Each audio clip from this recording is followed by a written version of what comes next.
Lvshun, which means smooth journey in Chinese, got its name during the Ming Dynasty, when the emperor came across the sea and noted how smooth the journey was. So he renamed it Lvshun.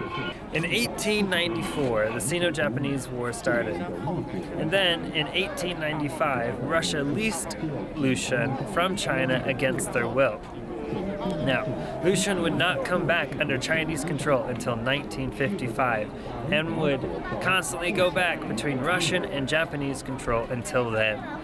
We are James and Keli with 2 tickets around the world. We are currently living in China teaching English. We use our holidays and weekends to get out to explore, bringing you along with us.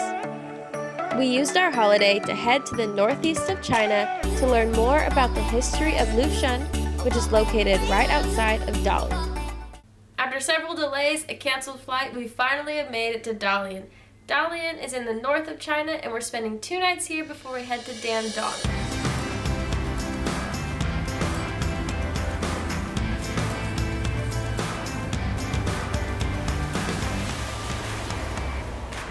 We just walked for about 30 minutes. We left our hotel and tried to find a nice place to eat. And we were just wandering around for a bit and didn't really find anything that made us want to go in. So Kelly looked up on her phone to see some good places around, and this taco place popped up. So we thought we might check it out. Got the beef tacos, medium spicy. They're pretty good. It's like minced beef over lettuce and cabbage, and they double shell it. It's just, yeah.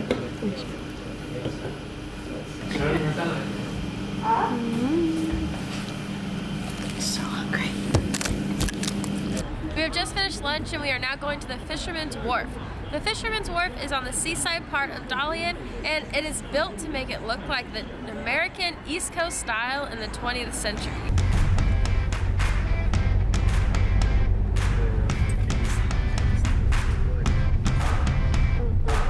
Lunch, we hopped in a DD to go to Fisherman's Wharf. Bye-bye.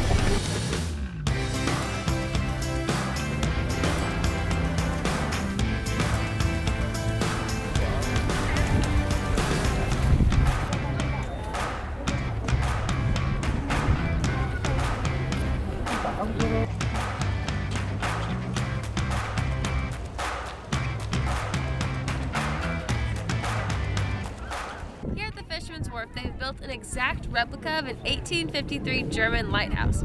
However, it is under construction, so we are not able to go up close to view it.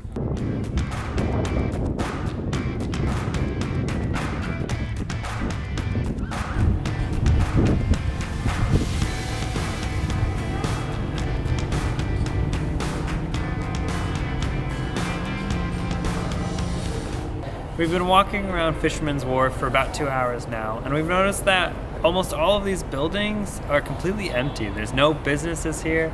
It's kind of like a weird ghost town. We think that it might open up more during the summer.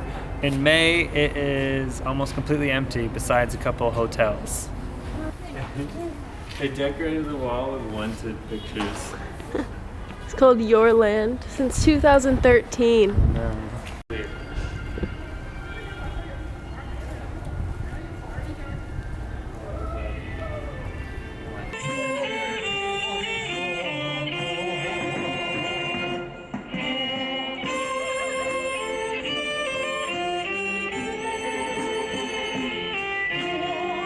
We wanted to tell you a little bit about our travels here to Dalian. Sadly, it started with a long delay and then ended in a flight cancellation last night, and we weren't able to leave Shanghai until about 10 o'clock this morning. Because of our late delay, we don't get to spend a lot of time in Dalian, sadly. Sadly, we don't. It's been extremely beautiful here, and seeing all the European-style architecture, it would be awesome if we had a little bit more time that we can explore more of Dalian. Tomorrow we are going to Lvshun. Lvshun is a naval port here at the south part of Dalian, and it has a lot of history. This is the main area for the Russo-Japanese War in 1904, and so we are going to go and learn about the history, and it's going to be a very educational day, and we're going to take you along with us, so hopefully you can learn something just like we will be.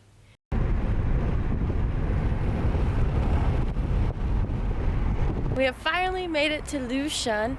So our DD took us from Dalian to here, and it's a little confusing because this part that you need to walk is right above the main highway. You have to then walk at least a mile to get to the entrance and the museum. So we're gonna keep walking for the next mile.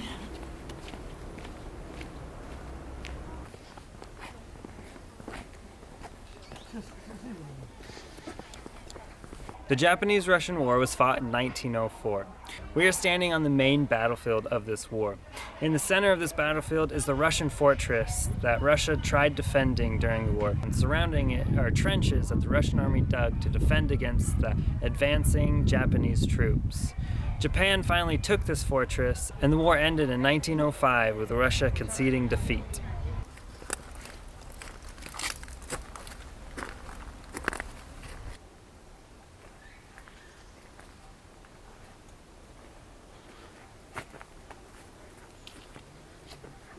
We are inside the bunker on the top of the hill right now. They allow you to walk in a small section of it, and in this bunker there's lots of holes that they've labeled each of these Japanese troops demolition hole. So I guess that these holes were made by explosions from Japanese troops to get into this bunker. This is how tall it is. James touches the ceiling. The Japanese-Russian War was actually one of the first wars to use modern warfare technology, like machine guns and artillery.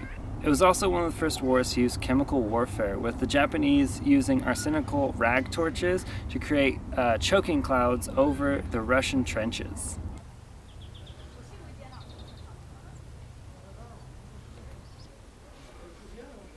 We are now inside another part of the bunker. You can see behind me what used to be the dormitories of the Russian soldiers. It looks like it used to be 2 stories tall, but now all that's left is just the walls that keep it standing up. This stone behind me marks the spot where the officer quarters of the fortress were.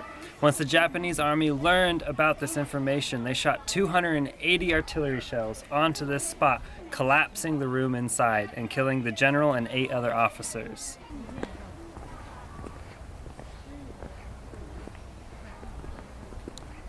We actually went through the back entrance to this place. It turns out that this tourist... Hello. It actually turns out we took the back entrance to this place. You no longer have to walk up that hill in the back. You actually can go to this tourist center where you can buy tickets and then walk up to the main area viewing point. Now our problem is we need to find a taxi or a DD to get to our next place. We are at the Russian-Japanese War Prison Museum. We are going to walk through this. It wasn't too far from the Jiguan Mountain, so we took a quick DD, and now we're going to learn about some more history.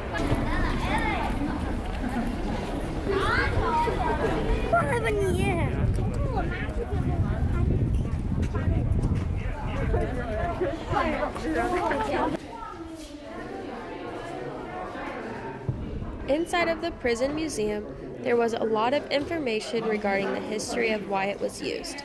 This prison was controlled by both Japan and Russia at some point. Inside of the cells were shoes that represented the amount of prisoners that had to be in each room.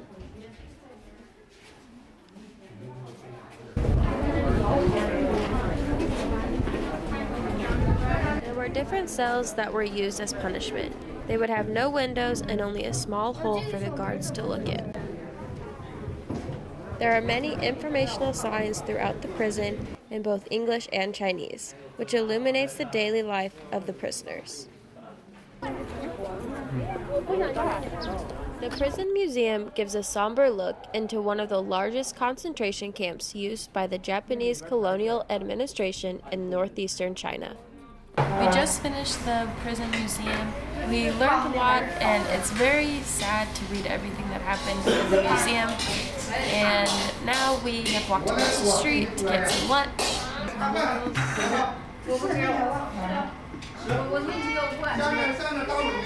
We are at the Lvshun scenic spot. It was 40 kwai per ticket to get in. Behind me is the memorial for the 65,000 Japanese soldiers that lost their life taking the regime in the Russian-Japanese War. This memorial was built by forced labor during the Japanese control over Port Arthur.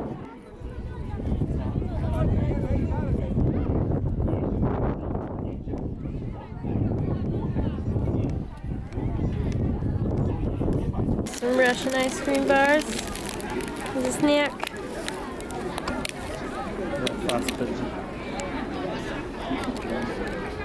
Just like milk cream. Lvshun Tower was originally named Loyalty Tower by the Japanese, and its name was put up on the sign in iron. This name was eventually scraped off by Soviet soldiers when they took over during World War II. China officially named this tower Lvshun Tower in 1985.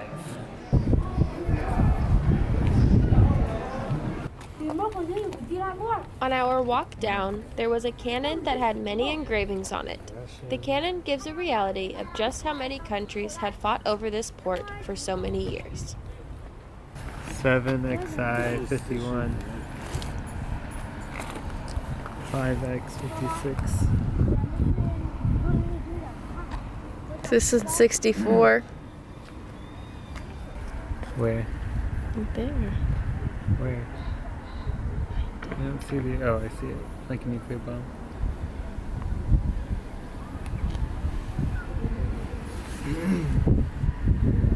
This is 1983.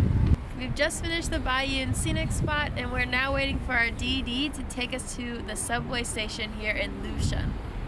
We decided to take the subway back because it took us 2 hours to get here by DD, and that's the same amount of time it takes to go by Metro, and Metro is a lot cheaper. We're gonna save that 100 kwai so we can spend it another time and experience the subway.